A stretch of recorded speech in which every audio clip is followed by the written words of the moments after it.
தீபாவளினா பளிச்சுன்னு ஞாபகத்துக்கு வர்றது பட்டு, பட்டாசு, பலகாரம். பலகாரம் நான் ஞாபகத்துக்கு வர்றது மந்த்ரா கடலை எண்ணெய். அபார ருசி, ஆரோக்கியமான உடல் நலம். தீபாவளி அன்னைக்கு மட்டும் இல்ல, என்னைக்குமே கிச்சன்ல இருக்க வேண்டியது மந்த்ரா கடலை எண்ணெய் தான்.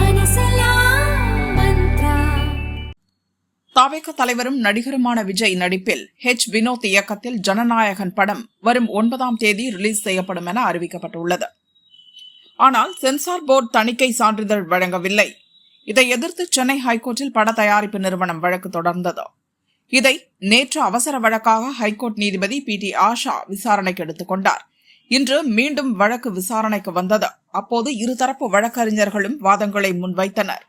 9ஆம் தேதி படத்தை வெளியிடுவதாக அறிவித்து விட்டார்கள் என்பதற்காக தணிக்கை சான்றிதழ் வழங்க முடியாது. விமானப்படையின் இலச்சினையை அனுமதியின்றி பயன்படுத்தியுள்ளனர். எனவே படத்தை புதிய உறுப்பினர்கள் மீண்டும் பார்க்க 4 வாரம் அவகாசம் வேண்டும். இந்த வழக்கில் வேறெந்த நோக்கமும் இல்லை என சென்சார் போர்டு சார்பில் ஆஜரான கூடுதல் சொலிசிட்டர் ஜெனரல் சுந்தரேசன் வாதிட்டார்.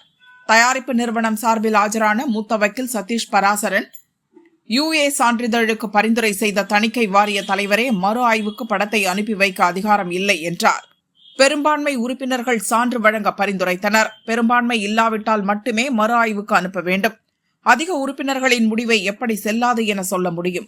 இன்னும் சில தினங்களில் உலகம் முழுவதும் 5000க்கும் மேற்பட்ட தியேட்டர்களில் படம் வெளியாக உள்ள நிலையில் தணிக்கை சான்றிதழ் வழங்காமல் இழுத்தடிப்பது ஏற்புடையதல்ல எனவும் சதீஷ் பராசரன் வாதிட்டார். இருதரப்பு வாதங்களை கேட்ட நீதிபதி PT ஆஷா வரும் 9ஆம் தேதி காலை தீர்ப்பு வழங்கப்படும் என அறிவித்தார்.